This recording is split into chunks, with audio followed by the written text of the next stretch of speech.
সকলে মিলে প্রবেশ করলাম আমার ভক্ত লীলার মধ্যে। মা, আমরা সরাসরি চলে যাব উত্তর ভারত, জাজরিয়া গ্রাম। সেই উত্তর ভারত জাজরিয়া গ্রামে একজন ডাকাত বাস করত। মা, সেই ডাকাত সারা জীবন ধরে চুরি করেছে, ডাকাতি করেছে, আবার খুন করেছে।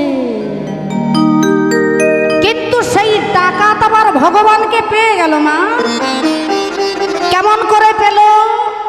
বললেন সারা জীবনে চুরি করুক, ডাকাতি করুক, অত্যাচার করুক, অন্যায় করুক, যদি তার মনের মধ্যে অনুশোচনা জাগে। রত্নাকর দস্যু তিনি ছিলেন দুরাচারী, সে কিন্তু ভগবানকে পেয়ে গিয়েছিল গো। সারা জীবন অপরাধ করেছিল, সে কিন্তু ভগবানকে পেয়ে গেল। সেই রত্নাকর দস্যু হয়ে গিয়েছিল বাল্মীকি মুনি, গ্রন্থ রচনা করেছিল, রামায়ণ রচনা করেছিল। কারণটা কি? কারণ একটাই, ভগবান হলো নৌকা। গঙ্গা নদীতে নৌকা চলে না? হ্যাঁ, মায়েরা বলবে আমাদের কাছে অন্ধকার হয়ে কি সুবিধাই হয়েছে, আমাদের তো আর দেখতে পাচ্ছে না ভালো করে, আমরা হু বলি না বলি কোনো টেনশন নেই। তো মাঝে মাঝে হ্যাঁ হু দেবেন মা, গল্পের মধ্যে হ্যাঁ হ্যাঁ দিলে বেশ ভালো লাগে, কেমন? তাই যে গঙ্গা নদীতে নৌকা চলে, তাই নৌকায় গিয়ে যদি একটা চোর বসে, সে কি পারে যাবে না? হ্যাঁ, যাবে তো। হ্যাঁ, হরি বল। তেমনি ভগবান হলো নৌকা, তার নৌকায় যদি একজন চোর গিয়ে বসে, ভগবান পার করে দেবে। যদি একজন সাধু গিয়ে বসে, তাও ভগবান পার করে দেবে। তা আজকে যে ভক্তের কথা আমরা সাধন করব, সেই ভক্ত সারা জীবনে চুরি করেছে, ডাকাতি করেছে, আবার খুনও করেছে। মনটা নিয়ে যাব উত্তর ভারত, জাজরিয়া গ্রাম। জঙ্গলের মধ্যে ছোট্ট একটা কুটির নির্মাণ করে বাস করেন ডাকাত হরিদাস। কেমন ডাকাত? যার নাম শুনলে মানুষ চমকে উঠত। সন্ধ্যে 6টা বাজতে না বাজতে সবার ঘরে দরজা জানালা বন্ধ করে দিত, কেউ আর ঘর থেকে ফাঁকে বেরোতে পারতো না গো। সেই গ্রামে কোনো মেয়ের বিয়ে কেউ দিত না। সেই গ্রামে পূজা পাঠ হতো না ভয়ে, ডাকাত হরিদাসের ভয়ে। নামটা আবার হরিদাস, কাজটা হরির বিরুদ্ধাচরণ। আবার সেই গ্রামে ধনী দরিদ্র সবাই মিলে বসবাস করতেন, কেউ ধনী কেউ দরিদ্র। সেই গ্রামে ব্রাহ্মণ বাস করতেন, শূদ্র বাস করতেন, বৈষ্ণব বাস করতেন। রাধে রাধে। সেই গ্রামে একজন ব্রাহ্মণ বাস করত। মা, যে ব্রাহ্মণের নাম ছিল রাম রতন শর্মা। শর্মা ব্রাহ্মণ। তার বাড়িতে কে কে রয়েছে গো? স্বামী স্ত্রী আর ছোট্ট একটা মেয়ে ছিল, যে মেয়েটার নাম হলো মাধবী। তার রামরতন শর্মা কি করে? প্রতিদিন গোপালের সেবা করে, প্রতিদিন গোপালের সেবা করে। রামরতন শর্মার বাড়িতে আছে গোপাল, গিরিধারী গোপাল, প্রতিদিন গোপালের সেবা করে। সকালবেলা স্নানান্নিক সেরে গোপালের চরণে তুলসী পত্র নিবেদন করেছে। প্রণমী চরণে তোমার বিশ্বপ্রভু ভগবান। প্রণমী চরণে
গরু তুমি ভগবান রাধে রাধে রাধে বিশ্বপ্রভু ভগবান বিশ্বপ্রভু ভগবান প্রণমী চরণে তোমার হরি বল হরি বল হরি বল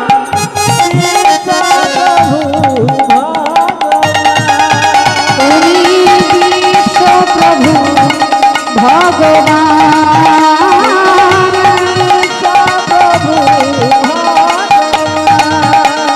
আর বিশ্বপ্রভু ভগবান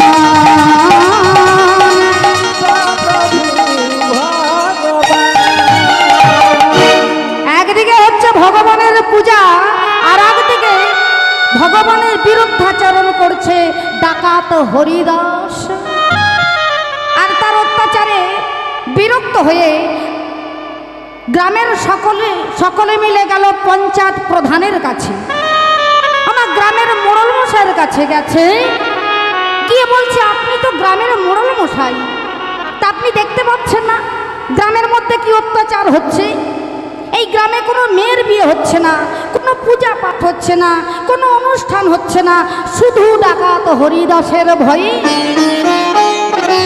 তা আপনি তো গ্রামের মোড়ল আপনি কিছু একটা করুন মোড়ল মশাই বললেন ঠিক আছে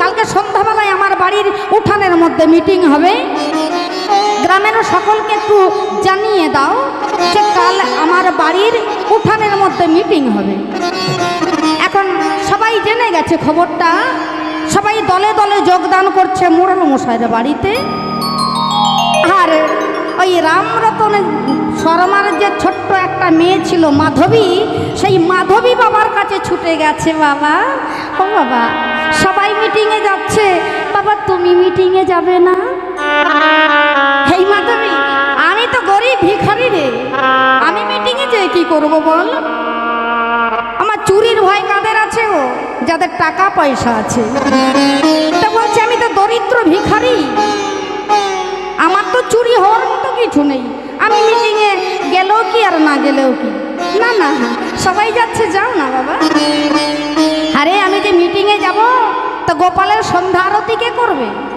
বললেন আমি করে দেব তুমি যাও এবার মাধবীর কথা শুনে রামরতন শর্মাও চলে যাচ্ছে মিটিংয়ে ভগবানের নাম করতে করতে চলে যাচ্ছে শ্রীরাম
भकवा जस चाहिए राम नाम को मुझको रस चाहिए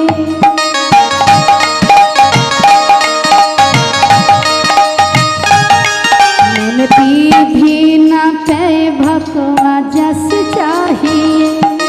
राम नाम को मुझको रस चाहिए सुख मिले सुख मिले ऐसे अमृत पीने श्री राम निताई गौर हरिबोल हरिबोल हरिबोल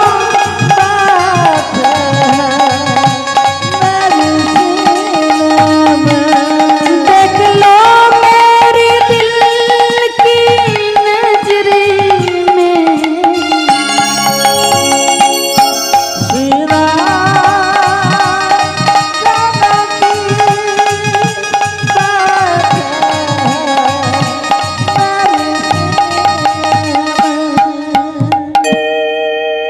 সকলে মিলে প্রধান মশাইকে ঘিরে ঘিরে বসেছে আর প্রধান মশাই চেয়ারের মধ্যে বসে আছে বলছে আজকে আপনাদের কেন ডাকা হয়েছে জানেন ডাকা তো হরিদাসের একটা সুরাহা করতে হবে আপনারা পণ্ডিত ব্যক্তি যদি একটু একটু যুক্তি দেন বুদ্ধি দেন ডাকা তো হরিদাসের হাত থেকে কিভাবে রেহাই পাবো তাহলে আমার কাজটা করতে একটু সুবিধা হয় যেই বলেছে আমার গ্রামবাসীরা সবাই ভয়ে চমকে উঠেছে সে কি এই সন্ধ্যাবেলায় ডাকাত হরিদাসের আলোচনা হবে বলে আপনাদের ভয় নেই আপনাদের ভয় নেই আমার লোকজন চারিদিকে পাহারায় রয়েছে এখন একটু একটু করে আমাকে যুক্তি দিন তো যুক্তি দেন কিভাবে ডাকাতের হাত থেকে রেহাই পাবো একজন উঠে দাঁড়িয়ে বলছে হুজুর ডাকাত ডাকাতি করে কেন আর চুরি করে কেন মানুষ হ্যাঁ হ্যাঁ পেটের জ্বালায় তা আমরা প্রতিদিন যদি একটা একটা বাড়ি থেকে ওই ডাকাত হরিদাসকে খাবার দিয়ে আসি বলে খাবার যদি পেয়ে যায় আর নিশ্চয়ই ডাকাতি করবে না খাবার পেয়ে গেলে আর ডাকাতি করবে না তা আমরা এই গ্রামের মানুষ যত আছি প্রতিদিন একজন একজন পালা করব হরিদাসকে খাবার দিয়ে আসবো বলছে এই যে বসে পড়ুন আপনার যুক্তি কাজে লাগবে না বলে কেন না সবাই কি পেটের জ্বালায় চুরি করে পেটের অভাবে চুরি করে বলে অনেকের স্বভাবেও চুরি করে মানুষ অভাবে চুরি করে না মানুষ চুরি করে স্বভাব স্বভাব এখানে দেখতে পাচ্ছে না জুতোগুলো সব কোথায় আছে সামনে নিয়ে বসেছেন নাকি তো অনেক আসলে দেখা যায় জুতোগুলোকে সামনে নিয়ে বসে থাকে এখন জুতোগুলো কেন সামনে নিয়ে বসে থাকে না জুতোও চুরি হয় হ্যাঁ? কি গো জুতোও চুরি হয় তা জুতো চুরি করে কেন জুতো চুরি করে কেন হ্যাঁ এই জুতো খায় চুপ করো বলছে জুতো খায় জুতো চুরি হয় কেন পড়তে পায় না বলে হ্যাঁ বলে না স্বভাব স্বভাব অভাবে চুরি করে না চুরি করে স্বভাবে বসুন বসে পড়ুন হ্যাঁ আপনি বলুন আপনি বলুন সে তখন উঠে দাঁড়িয়ে বলছে হুজুর একটা কথা বলছিলাম হুজুর শুনেছি নাকি তার বাপ মা কেউ নেই আচ্ছা হুজুর তার কি বিয়ে হয়েছে বলে কেন বিয়ে হয়েছে কি না তোমার তো সমস্যাটা কি বলে না যদি বিয়েটা দেয়া যেত যদি বিয়েটা দেয়া যেত বইয়ের তাড়নায় যদি চুরি ডাকাতি বন্ধ হয়ে যেত বইয়ের তাড়নায় যদি চুরি ডাকাতি বন্ধ করে দিত যদি বিয়েটা দেয়া হতো বলে হ্যাঁ বইয়ের তাড়নায় চুরি ডাকাতি বন্ধ হয় না বইয়ের জ্বালায় চুরি করতে বাধ্য হয়। বউ বলে পরের মাসে আমার 1 ভরি ওজনের একটা সোনার হার চাই। স্বামী দেখছে বেতনে কুলুচ্ছে না, চুরি করতে বাধ্য হয়। চুরি করতে বাধ্য হয়, তা বইয়ের তাড়নায় চুরি ডাকাতি বন্ধ হয় না, বইয়ের জ্বালায় চুরি করতে বাধ্য হয়। না বলছিলাম কি, অনেক সময় দেখা যায় তো বিয়ের পরে স্বভাব পাল্টে যায়, যায় না? বিয়ের আগে ছেলে একরকম থাকে, দেখবেন বিয়ে হয়ে গেলে ছেলে আর এক রকম হয়ে যায়, তা পাল্টে যায়, স্বভাব পরিবর্তন হয়ে যায়। তাই বলছিলাম, বলে আপনার যুক্তিটা কাজে লাগলো না, বসুন বসুন। আর এক ভদ্রলোক উঠে বলছে, হুজুর ওই ভদ্রলোক ঠিকই বলেছে, ঠিকই বলেছে। অনেক সময় দেখা যায় বিয়ের পরে স্বভাব পরিবর্তন হয়। আচ্ছা ঠিক আছে, ঠিক আছে, আপনার কথা মেনে নিলাম। ওই ডাকাত হরিদাসের সঙ্গে বিয়ে দেওয়া হবে কারো একটা মেয়ের, তখন কার মেয়ের সঙ্গে বিয়ে দিই? এই বিড়ালের গলায় ঘন্টাটা বাঁধবে কে? কার মেয়ের সঙ্গে বিয়ে দেব? আপনি আপনার মেয়ের সঙ্গে ডাকাতের বিয়ে দেবেন?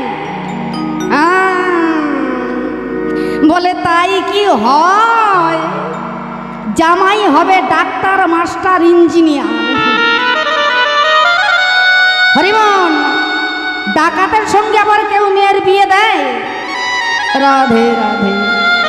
এই যে কাল শিব চতুর্দশী গেল না, তা যারা কুমারী মেয়ে তারা শিবের মাথায় জল ঢেলে কি বলেছিল গো? কি বলেছিল? যেন শিবের মতো বর হয়। মেয়েরা বলে না, শিবের মাথায় জল ঢেলে মনে মনে কি প্রার্থনা করে? যতই চাপা দিক। সব মেয়েরা, কুমারী মেয়েরা শিবের মাথায় জল ঢেলে বলে যেন শিবের মতো বর হয়। কিন্তু এইটুকু চিন্তা করে দেখে না, শিব কিন্তু কোনো চাকরি করে না গো। চাইছে জামাই হবে ডাক্তার, মাস্টার, ইঞ্জিনিয়ার, আর শিবের মাথায় জল ঢেলে বলছে যেন শিবের মতো বর হয়। কিন্তু এইটুকু ভেবে দেখে না, শিব কিন্তু কোনো চাকরি করে না মা। শ্মশানে বাস করে, ছাই ভস্য গায়ে মাখে। হরি বল, হরি বল। অন্যান্য দেবতার পার্সোনাল বাড়ি আছে, শিবের ঘর বাড়ি নাই। রাধে রাধে। তথাপি মেয়েরা কেন শিবের মতো স্বামী চায়? কারণ শিব হলো ত্যাগী। শিব ত্যাগী, শিব ভোগী নয়। এইবার বলবেন, শিব যদি ত্যাগী হয়, শিব কেন গাঁজা খায়? হ্যাঁ, কেমন ত্যাগী যে নেশা করে? এই ধরুন কেউ একাদশীর ব্রত করছে, হরিনাম করছে, তুলসীর মালা পরছে, এইবার যদি চুল্লু খেয়ে রাস্তার ধারে পড়ে থাকে, তাকে কি বলবে? বলবে তাকে বৈষ্ণব। হরি বল। তথাপি ভোলানাথ হলেন বৈষ্ণব, শুধু নয়, হেড অফিসে বসে আছে প্রধান বৈষ্ণব। ভোলানাথ হলো প্রধান বৈষ্ণব। 12 জন বৈষ্ণবের মধ্যে চূড়ামণি শিব, শিব চূড়ামণি। কিন্তু একবার শিবের দিকে তাকিয়ে দেখুন তো বাবা, একবার তাকিয়ে দেখুন, বৈষ্ণবের লক্ষণ আছে? শিবের মধ্যে বৈষ্ণবের লক্ষণ পাবেন আপনি? পাবেন না। কারণ বৈষ্ণবেরা তুলসীর মালা ধারণ করে। একবার শিবের দিকে তাকিয়ে দেখুন তো, শিবের গলায় তুলসীর মালা আছে? নেই। কিসের মালা আছে? সাপের মালা আছে, হাড়ের মালা আছে, রুদ্রাক্ষের মালা আছে, কিন্তু তুলসীর মালা পাবেন না। বৈষ্ণবেরা তিলক ধারণ করে। এটা কি তিলক বলে? ঊর্ধ্বপুণ্ড তিলক। শিবের কপালের দিকে তাকিয়ে দেখুন তো, ঊর্ধ্বপুণ্ড তিলক পাবেন? কোন তিলক রয়েছে? ত্রিপুণ্ড তিলক, 3টে দাগ। রাধে রাধে। বৈষ্ণবেরা কি পরিধান করে? গেরুয়া বসন পরে না? কিন্তু শিবের পরনে গেরুয়া বসন আছে? কি পরে আছে গো? বাঘের ছাল। তা তাহলে বৈষ্ণবের লক্ষণ নাই। তথাপি 12 জন বৈষ্ণবের মধ্যে চূড়ামণি। 12 জন বৈষ্ণব হলো শম্ভু, নারদ, শম্ভু, কুমার, কপিল, মনু, প্রহ্লাদ, জনক, ভীষ্ম, বলি, বয়াসখী, বয়ম। বয়ম মানে যম। নিজের দিকে আঙুলটা একদিন হেলিয়ে বলেছিল আমি একজন বৈষ্ণব। তাই 12 জন বৈষ্ণবের মধ্যে চূড়ামণি হলো শিব। শিব গাঁজা খায় না বাবা, জ্ঞান যাহা তাহা শিব। কালকে গাঁজা দিয়েছিলেন তো ও মায়েরা? হ্যাঁ দিয়েছিলেন কলকাতা ভরে। ওই গাঁজাটা খায় না ভোলানাথ, এটা হলো তত্ত্ব। গাঁজার কলকাতা হাতে নিয়ে শিক্ষা দিলেন জ্ঞান যাহা তাহা শিব। জ্ঞান যাহা তাহা শিব। শুধু তাই নয়, এই অখিল ব্রহ্মাণ্ডকে শিব বাঁচিয়েছিল। একবার ভালো করে ভোলানাথের কণ্ঠের দিকে তাকিয়ে দেখুন তো, বিষে নীল হয়ে আছে না? ইস পান করে নীলকণ্ঠ হয়ে গিয়েছিল শিব। রাধে রাধে। যখন সমুদ্র মন্থন করেছিল দেবতারা, অসুররা অমৃতের আশায় উঠে এসেছিল বিষের ভাণ্ড আগে। দেবতারা পালিয়ে গেল। ওই বিষ যদি ছড়িয়ে পড়ে ব্রহ্মাণ্ডে লয় প্রলয় হয়ে যাবে। ছুটতে ছুটতে ভোলানাথ এগিয়ে এলো। এগিয়ে সেই বিষটা হাতে তুলে নিয়ে যখন পান করতে যাবে, নারদ মুনি এসে হাতটা ধরেছে। মামা মামা এই বিষটা আপনি পান করবেন না। এই বিষটা পান করলে আপনি যে মারা যাবেন। উত্তরে সেদিন ভোলানাথ বলেছিল, গো নামের সুধা যে পান করে, যে নামকে ভালোবাসে, বিষ তার ক্ষতি করতে পারবে না। শুধু বিশ্বাস রাখবেন, এই হরি নামের উপরে শুধু বিশ্বাস রাখবেন। যে নামকে আশ্রয় করে বিষ তার ক্ষতি করতে পারে না, তার ভুরি ভুরি প্রমাণ আছে। মীরাবাইকে বিষ দিয়েছিল, মীরাবাই কি মারা গিয়েছিল মাগো? প্রহ্লাদকে বিষ দিয়েছিল তার পিতা হিরণ্যকশিপু। বারবার জন্য প্রহ্লাদকে, কারণ কি? শুধু প্রহ্লাদ হরিনাম করত বলে। হরিনাম করত বলে 3 দিন কারাগারে বন্দি করে রেখেছে, খেতে দেয় না 3 দিন। এইবার বলুন তো মা, ছেলে যদি না খায় মা কি খেতে পারে? তাই ভক্তিমতী মা কয়াধু থালায় করে নাড়ু সাজিয়ে একজনকে ডাক দিলেন, যে বড় পাষাণ হৃদয়ের মানুষ, যার মনে কোনো ভালোবাসা মায়া দয়া ছিল না।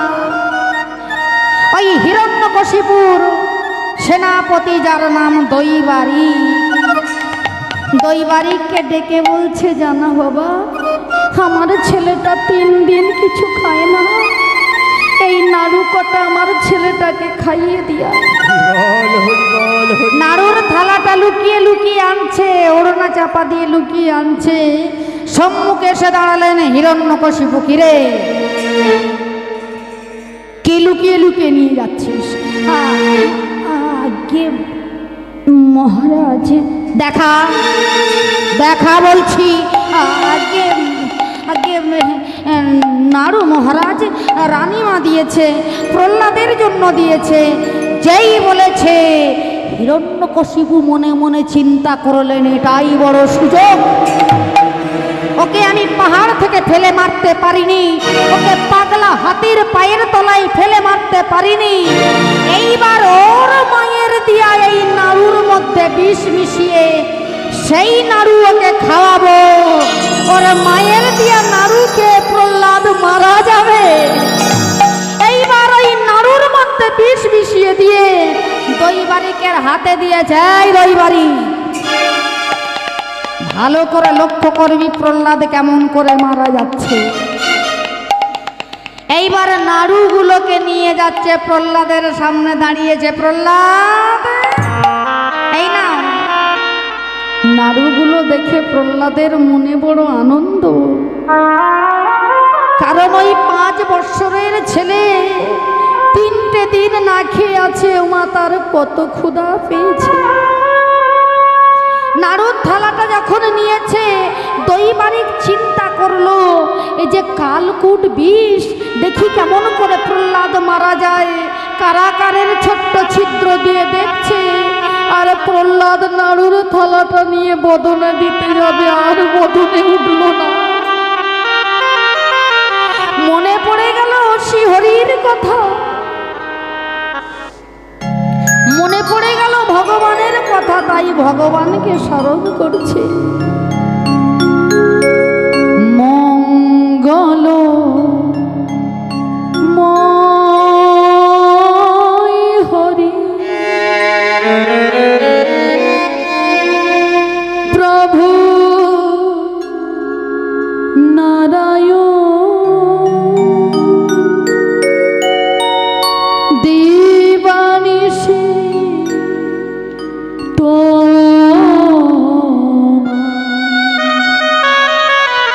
আমি করি গো শরণ। মঙ্গলময় হরি প্রভু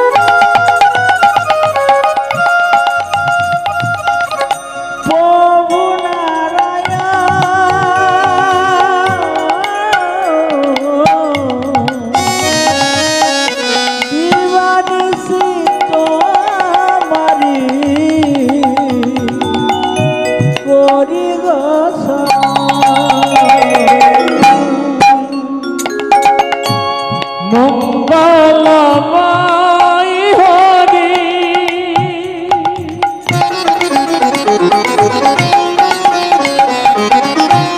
প্রভু নারায়ণ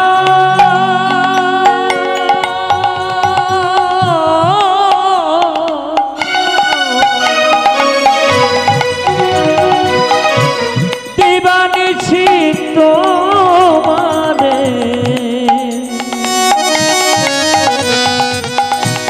করি গো শরণ।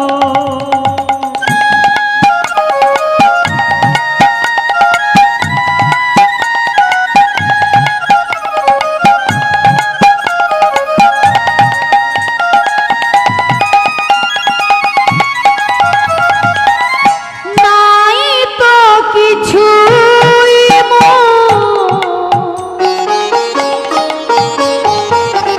প্রেম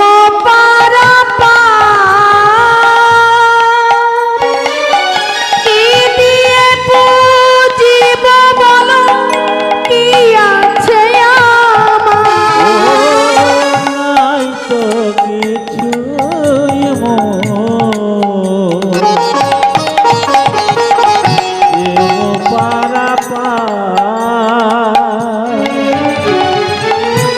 দিয়ে পুজিব বলো, কি আছে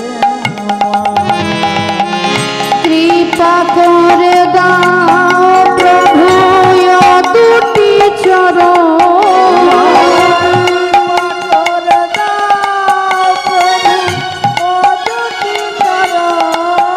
একবার কৃপা করে দাও প্রভু দুটি চরণ।